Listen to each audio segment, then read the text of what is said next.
नमस्कार दोस्तों, मेरे चैनल पर आने के लिए आपको हार्दिक स्वागत है। यदि मेरे चैनल पर पहली बार आए हैं तो लाइक करें, शेयर करें, सब्सक्राइब करें ताकि आगे आने वाला वीडियो सबसे पहले आप तक पहुंचे। आज का विषय है मित्रों, एक आध्यात्मिक कथा लेकर आया हूं, माता सीता पर आधारित है। बात यह है कि माता सीता किसकी पुत्री थी। ये तो सभी जानते हैं कि माता सीता मिथिला नरेश राजा जनक की पुत्री थी, इसलिए कि राजा जनक ने माता सीता को बाल्य अवस्था से ही पुत्री के रूप में मान लिए थे और उनका पालन पोषण किया था, पर यह सत्य नहीं है।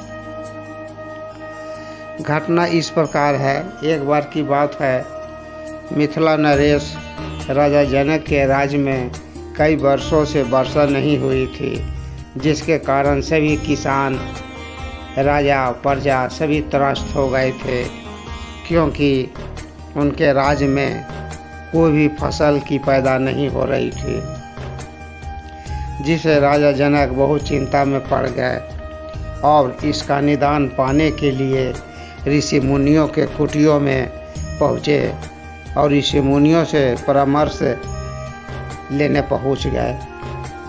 ऋषि मुनियों ने राजा जनक को सलाह दिया कि राजन, आप स्वयं हल चलाएं तो इंद्रदेव प्रसन्न होंगे, और जब इंद्रदेव प्रसन्न होंगे तो वर्षा अवश्य होगी।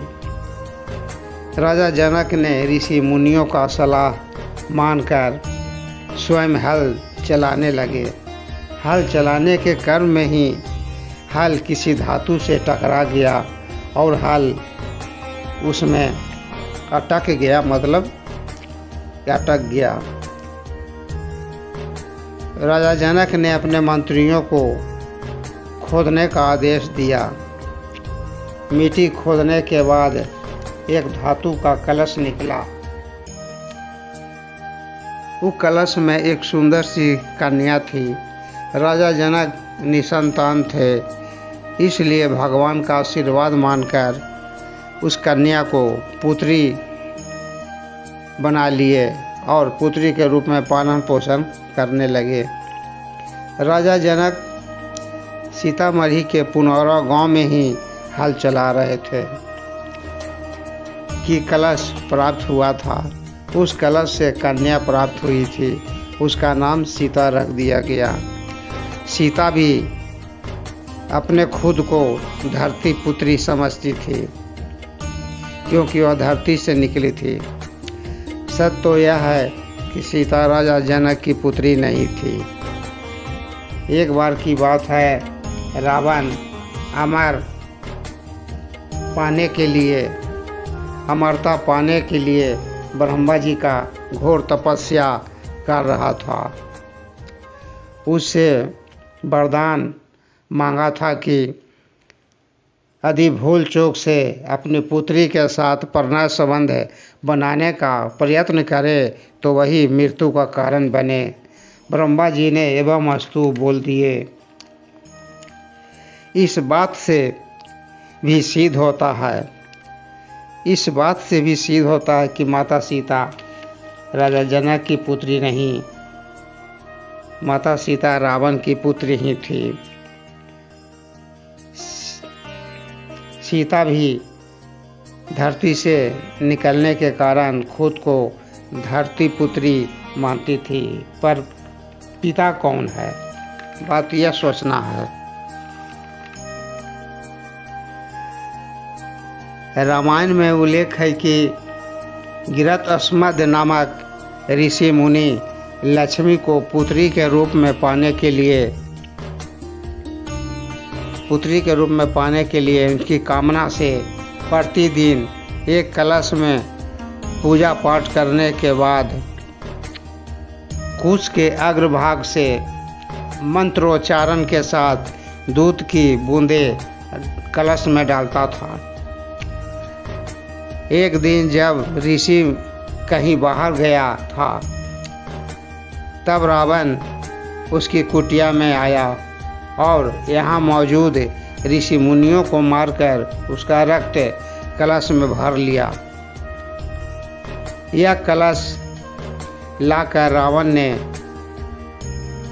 मंदोदरी को सौंप दिया और रावण ने मंदोदरी से कहा कि यह तेज बहुत विष है, यह तेज विष है, इसे संभाल के सुरक्षित रख दो। मंदोदरी ने रावण की उपेक्षा से बहुत ही दुखी थी। एक दिन जब रावण किसी काम से बाहर चला गया था, तब मौका देखकर मंदोदरी ने कलश में रखा रक्त पी लिया ताकि अपना प्राण त्याग दूंगी, क्योंकि रावण से बहुत दुखी थी, पर ऐसा हुआ नहीं और मंदोदरी रक्त पीने से गर्भवती हो गई। लोकलाज के डर से मंदोदरी अपनी पुत्री को कलश में रखकर उस स्थान पर छिपा दी जहां राजा जनक ने खुद को हल चलाए थे, उस कलश को प्राप्त किए थे। वही कन्या जो कलश से निकली थी, उसका नाम सीता रखा गया। दोस्तों,